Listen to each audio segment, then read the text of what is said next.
आज इंसान ने विज्ञान के जरिए काफ़ी कुछ हासिल कर लिया है। अंतरिक्ष से लेकर समुद्र की गहराई तक और ब्लैक होल से लेकर टेराफॉर्मिंग तक हर किसी फील्ड में हम अपने पैर जमा चुके हैं। लेकिन ये सब साइंस के एक्सपेरिमेंट्स की वजह से ही मुमकिन हो पाया है। आज हम जितनी भी तकनीक से जुड़ी आधुनिक चीज़ें देख रहे हैं, चाहे वो स्मार्टफोन ही क्यों ना हो, इन सभी के पीछे इनका एक इतिहास छुपा हुआ है। ये कोई आम इतिहास नहीं है, ये इतिहास है विज्ञान के प्रयोगों का। आज की इस वीडियो में हम आपको बीते कल के 5 अजीब और चौंकाने वाले विज्ञान के प्रयोगों के बारे में बताएंगे, जिसे सुनने के बाद आप शायद ही यकीन कर पाएं।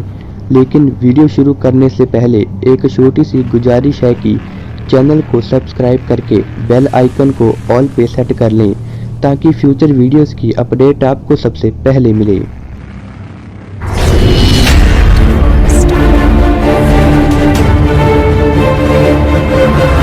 Shock therapy. सन 1961 में स्टैनली मिलग्रैम ने एक अजीब प्रयोग करने की सोची। उस समय नाजी के युद्ध आरोपी अडोल्फ ईचमैन को सजा देने की जिम्मेदारी इन पर थी। सुनने से ही भयानक लगने वाला ये शोध हकीकत में काफी ज्यादा सिंपल था। इस प्रयोग के लिए 2 कमरों की जरूरत पड़ती थी। एक कमरे में शोधकर्ता मौजूद था और दूसरे कमरे में जिसके ऊपर ये शोध होने वाला था।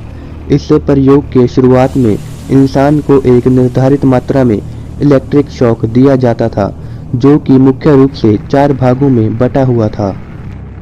शुरुआती दौर में शॉक खाने वाले इंसान को 15 वोल्ट का इलेक्ट्रिक शॉक दिया जाता था। बाद में शॉक को धीरे धीरे बढ़ाकर 450 वोल्ट तक पहुंचा दिया जाता था। हम आपको यहां बता दें कि आपके घर में आने वाली बिजली 220 वोल्ट की ही होती है।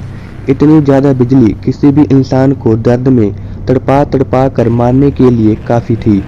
शोध के दौरान शॉक खाने वाला इंसान दर्द से चिल्लाता था और दीवार में हाथ पीट कर अपने जीवन की भीख मांगता था। शोध से मिलग्रैम ने बस यही कंक्लूजन निकाला कि 450 वोल्ट पाने के बाद इंसान की मौत निश्चित है। 2 सर वाला कुत्ता। इंसान की मनमानी आज अपना क्रूर रूप ले चुकी है। पिछली सदी में कुछ ऐसे वैज्ञानिक भी थे जो अपनी क्यूरियोसिटी के लिए किसी के भी जीवन से खेल सकते थे।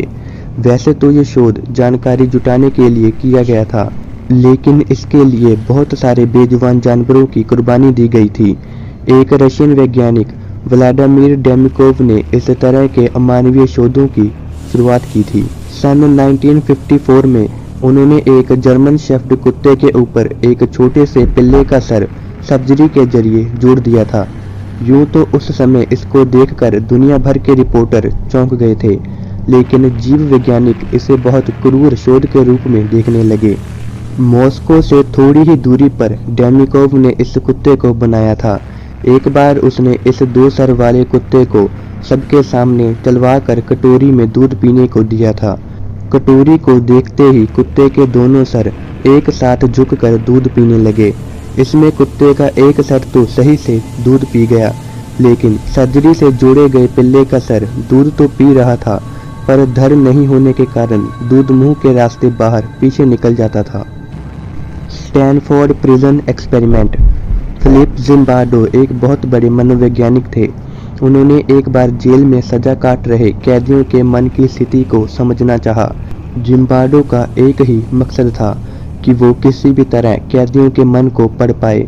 उनको ये पता लगाना था कि क्यों जेल में कैदी इतनी ज़्यादा हिंसा करते हैं, क्यों वो लड़ते रहते हैं। हिंसा करने के लिए क्या जेल का वातावरण ही उन्हें प्रेरित करता है? उन्होंने स्टैनफोर्ड साइकोलॉजी डिपार्टमेंट के बेसमेंट में ही अपना एक नकली जेल बना लिया। उस जेल में उनके द्वारा चुने गए यूनिवर्सिटी के स्टूडेंट रहने के लिए आए, जो कैदियों की भूमिका निभा रहे थे। उन्होंने बिल्कुल एक जेल की तरह गार्ड भी तैनात कर दिए और शोध शुरू किया। शोध के पहले ही दिन में कैदियों ने विद्रोह कर दिया, जिसे वहां के गार्ड भी सही तरीके से रोक ना पाए। शोध के पहले 36 घंटों में एक कैदी जेल के वातावरण से घबराकर वहां से निकल आया। इसको देखते हुए पहले के 6 दिनों में और 4 कैदी वहां से भाग आए। धीरे धीरे बाकी बचे कैदियों की हालत बिगड़ने लगी और बात इस हद तक पहुंच गई कि जिम्बार्डो को सच में पुलिस बुलानी पड़ी। बाद में स्थिति बेकाबू होने से पहले उन्होंने इस शोध को रद्द करते हुए बाकी कैदियों को छोड़ दिया। इस शोध से ये बात कन्फर्म हो गई कि किसी भी इंसान के स्वभाव के पीछे उसके वातावरण का हाथ होता है। निकोला टेस्ला की डेथ रे। निकोला टेस्ला विज्ञान की दुनिया में एक फेमस नाम है। आप में से कुछ लोग निकोला टेस्ला के आविष्कारों के बारे में जानते होंगे।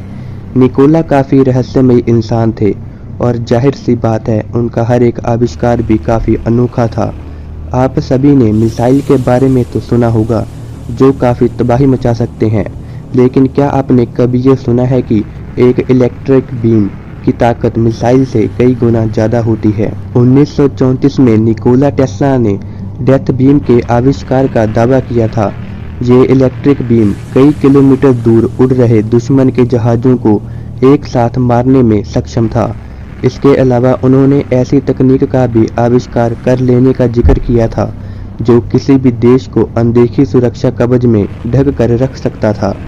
भविष्यवादी निकोला ने इस तकनीक के जरिए दुनिया से युद्ध का भी नामो निशान मिटा देने की घोषणा की थी। लेकिन दोस्तों, होने को कुछ और ही मंजूर था। सही से फंडिंग न मिलने से उनका शोध करना ज़्यादा देर तक संभव नहीं हो पाया और उनका हर एक खोज लुप्त होता गया। Beneficial brain washing. दोस्तों, आप सभी ने तो ब्रेन वॉशिंग के बारे में कभी ना कभी जरूर सुना होगा। आप सभी को लगता होगा कि ब्रेन वॉशिंग सिर्फ गलत कामों के लिए इस्तेमाल किया जाता है, लेकिन ये बात सही नहीं है, क्योंकि अतीत में वैज्ञानिकों ने कुछ ऐसे भी शोध किए हैं जो इस बात को बिल्कुल खंडित करते हैं। डॉक्टर एवन कैमेरॉन ने पहली बार ब्रेन वॉशिंग जैसी चीज़ को सबके सामने रखा था। उस समय उनका कहना था कि ब्रेन वॉशिंग कई मानसिक बीमारियों को दूर कर सकता है और ब्रेन वॉशिंग को सबसे पहले इसी कारण से खोजा गया था। कैमेरॉन के शोध के हिसाब से वो रोगी के कानों में हेडफोन लगाकर पॉजिटिविटी से भरी हुई ऑडियो फाइल को चला देते थे। उनका मानना था कि इससे रोगी के मन में बदलाव आएगा और वो अपनी बीमारी से छुटकारा पा लेगा। कैमेरॉन की ऑडियो फाइल में एक ही चीज़ को बार बार रिपीट करते हुए रोगी को सुनाया जाता था। पहले तो इस शोध में कोई दिक्कत नहीं आई, लेकिन बाद में इस शोध के लिए इस्तेमाल किए गए बारबिट्यूटर्स ने काफ़ी दिक्कत पैदा की। कैमेरॉन की इस शोध में अमेरिकी जासूसी संस्था CIA ने काफ़ी दिलचस्पी दिखाई थी और उन्हें शोध के लिए पैसे भी दिए थे, लेकिन अफसोस इतनी मेहनत के बाद भी ये प्रयोग कुछ ज़्यादा सफल ना हो सका। दोस्तों, आज की वीडियो बस यहीं ख़त्म होती है। आपको ये वीडियो कैसी लगी हमें कमेंट करके ज़रूर बताएं।